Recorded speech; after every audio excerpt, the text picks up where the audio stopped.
ദേശീയപാത വികസനവുമായി ബന്ധപ്പെടുത്തിക്കൊണ്ടുള്ള ഏറ്റവും പുതിയ എപ്പിസോഡിലേക്ക് എല്ലാവർക്കും ഹൃദ്യമായ സ്വാഗതം. കേരളത്തിലെ തന്നെ ആദ്യത്തെ റീച്ചായ തലപ്പാടി ടു ചെങ്കള റീച്ചിൽ ദേശീയപാത നിർമ്മാണം വളരെ വേഗത്തിൽ തന്നെ പുരോഗമിച്ചുകൊണ്ടിരിക്കുകയാണ്.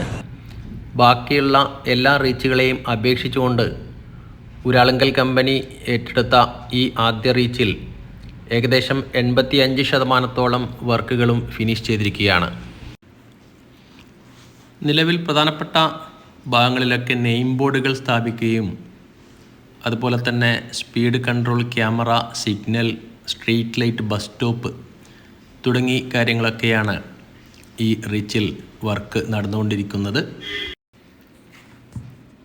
സാധാരണഗതിയിൽ നമ്മൾ ബസ്സിലൂടെ യാത്ര ചെയ്യുന്ന സമയത്ത് കുമ്പള, ആരിക്കാടി, ഉപ്പള എന്നിങ്ങനെയുള്ള സ്ഥലനാമങ്ങളൊക്കെ ബസ്സിലെ കണ്ടക്ടറും ക്ലീനറുമൊക്കെ ഇങ്ങനെ ഉച്ചത്തിൽ വിളിച്ചു പറയുന്നത് കേൾക്കാറാണ് പതിവ്.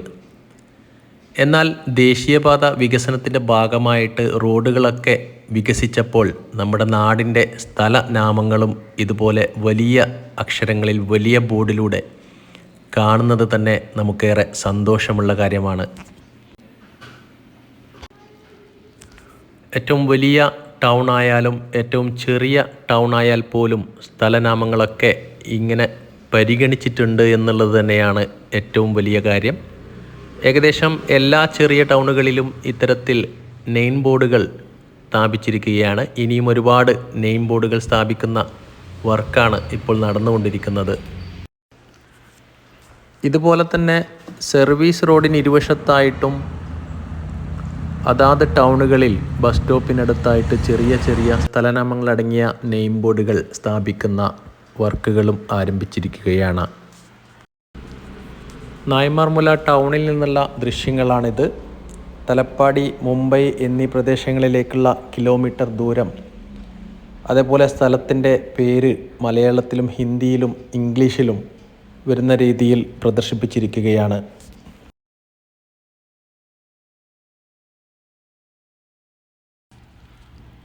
അതുപോലെ തന്നെ മഞ്ചേശ്വരം ടൗണിനടുത്തായിട്ട് വലിയ ട്രക്കുകൾക്കൊക്കെ പാർക്ക് ചെയ്യുന്ന ട്രക്ക് ലേബൈ അടയാളം നെയിം ബോർഡായിട്ട് സ്ഥാപിച്ചിരിക്കുകയാണ്.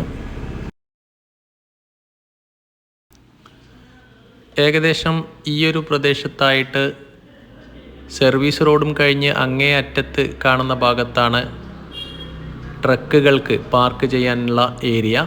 അവിടെ ടാറിംഗ് പുരോഗമിച്ചു കൊണ്ടിരിക്കുകയാണ്. ഏകദേശം മഞ്ചേശ്വരം ടൗണിനടുത്തായിട്ടാണ് ട്രക്ക് ലേബൈ നിർമ്മിച്ചിരിക്കുന്നത്.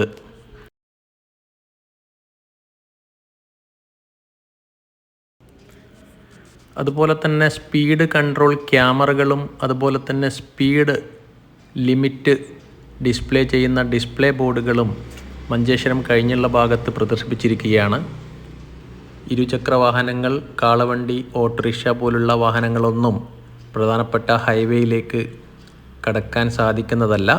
എന്നാൽ ചില ഭാഗത്ത് സർവീസ് റോഡ് ഇല്ലാത്തത് കാരണം എങ്ങനെയായിരിക്കും ഇരുചക്ര വാഹനങ്ങൾ കടന്നു പോവുക എന്നതിലും സംശയമുണ്ട്.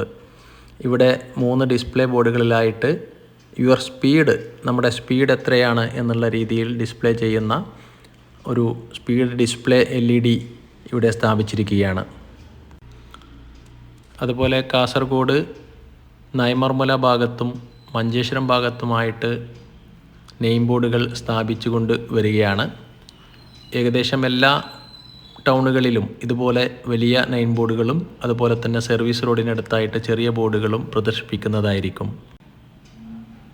ഇവിടങ്ങളിലൊക്കെ റോഡിൽ നിന്നുള്ള മഴവെള്ളം ഒലിച്ചു പോവാത്ത രീതിയിൽ പൈപ്പുകൾ സ്ഥാപിച്ചിരിക്കുകയാണ്. സാധാരണ മെയിൻ റോഡിൽ നിന്നുള്ള വെള്ളങ്ങളൊക്കെ മഴക്കാലമായാൽ ഡയറക്റ്റ് സർവീസ് റോഡിൽ പോകുന്ന വാഹനങ്ങളിലേക്ക് പതിക്കുന്ന രീതിയിലായിരുന്നു. അവിടങ്ങളിലൊക്കെ ഇത്തരത്തിൽ പൈപ്പ് നിർമ്മിച്ചുകൊണ്ട് നേരിട്ട് താഴേക്ക് ഇറക്കുന്ന രീതിയിൽ ചെയ്തിരിക്കുകയാണ്. കേന്ദ്ര സർവകലാശാല, അതുപോലെ തന്നെ കണ്ണൂർ വിമാനത്താവളം, കന്യാകുമാരി എന്നിവിടങ്ങളിലേക്കുള്ള ദൂരം കാണിക്കുന്ന ഡിസ്പ്ലേ ബോർഡുകളും നായ്മാർമുല ചെർക്കളയ്ക്കിടയിലായിട്ട് നിർമ്മിച്ചിരിക്കുകയാണ്. ഇരുചക്ര വാഹനങ്ങൾക്ക് പ്രധാനപ്പെട്ട ഹൈവേയിൽ എൻ്റർ ചെയ്യാനുള്ള അനുമതി ഇല്ല എന്നുള്ളതാണ് വാസ്തവം. എന്നിരുന്നാലും പല ഭാഗങ്ങളിലും സർവീസ് റോഡ് ഇല്ലാത്തത് കാരണം ഇരുചക്രവാഹനങ്ങൾ പാലം ഉള്ള ഭാഗത്തൊക്കെ എങ്ങനെയാണ് കടന്നു പോവുക എന്നതും സംശയമുള്ള കാര്യം തന്നെയാണ്. ദേശീയപാത വികസനവുമായി ബന്ധപ്പെടുത്തിക്കൊണ്ടുള്ള പുതിയ കാഴ്ചകളുമായി നമുക്ക് വീണ്ടും അടുത്ത എപ്പിസോഡിൽ കണ്ടുമുട്ടാം. Thank you.